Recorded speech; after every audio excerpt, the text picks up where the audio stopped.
So way back in that magical 1993 season, I was given this mug as a gift. And every day I drank my coffee out of this Roberto Alomar mug as good luck for the Blue Jays, as they of course went on to win their second straight World Series. And now I get to talk to the guy whose face I basically drank out of for a whole season. Roberto Alomar is here.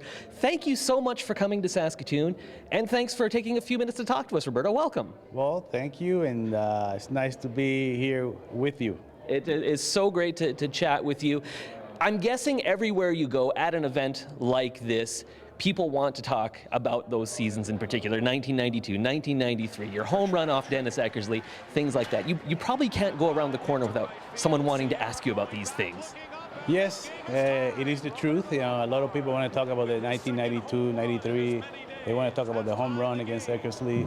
But I think it's all fun. I think in those years, we really, people start recognizing the Toronto Blue Jays.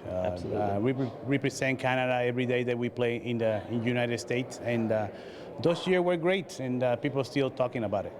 For sure. Of course, we had the long playoff drought that ended last year, but can we go back to those days? What was the atmosphere at what was then known as Skydome? What was that like night after night? 50,000 people there as you guys are winning 2 World Series. You must have just incredible memories of those days. All I have is great memories. The fans were incredible. I think the fans were part of why we had so much success in those years. It was an incredible atmosphere, and we really, as a ball player, we really appreciate what the fans did for us. So hopefully they can continue to do the same for the new Jays.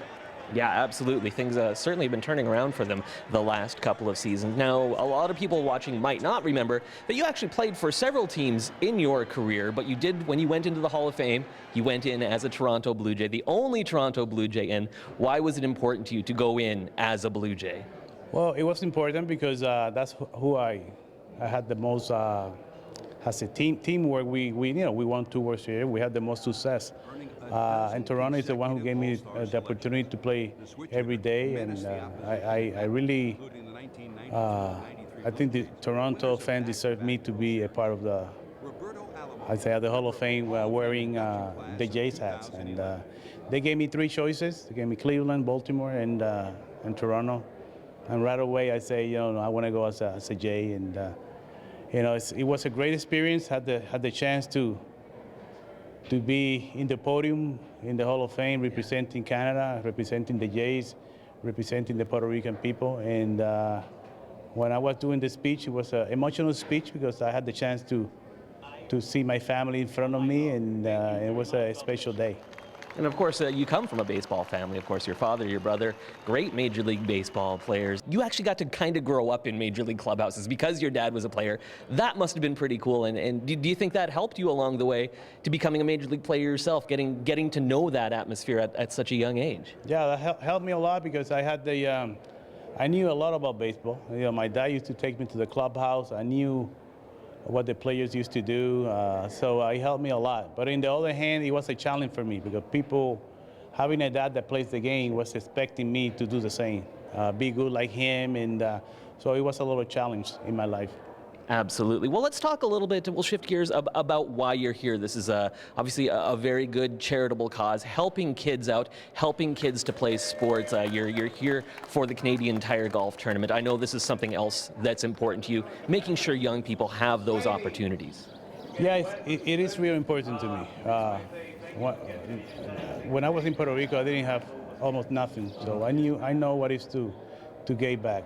I had to work for what I had, and now that I had the opportunity to give back to the kids, and so hopefully they can stay in the right path, and they can choose what they want to do in life, and hopefully they can choose the right path.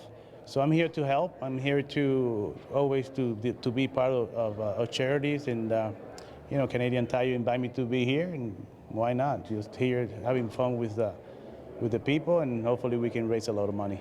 Absolutely, and you are still now back with the Blue Jays, working with them again. A tough fight again there in the American League East. Do you have any predictions for this year? Because once again, it seems like it's up for grabs, and the Jays are probably as good as anyone. Well, I have to be positive. Yeah. I'm biased. I have to say we're going to win. I think we have a great team. If we can stay away from injuries this year, I think we can go all the way. He's a Hall of Famer. He's probably the greatest Toronto Blue Jay in history, and we couldn't be more happy to have a few minutes to chat with you. Thank you so much, Roberto Alomar, for talking with us today and for coming to Saskatoon. No, thank you guys. And keep drinking your coffee. I will. Cheers.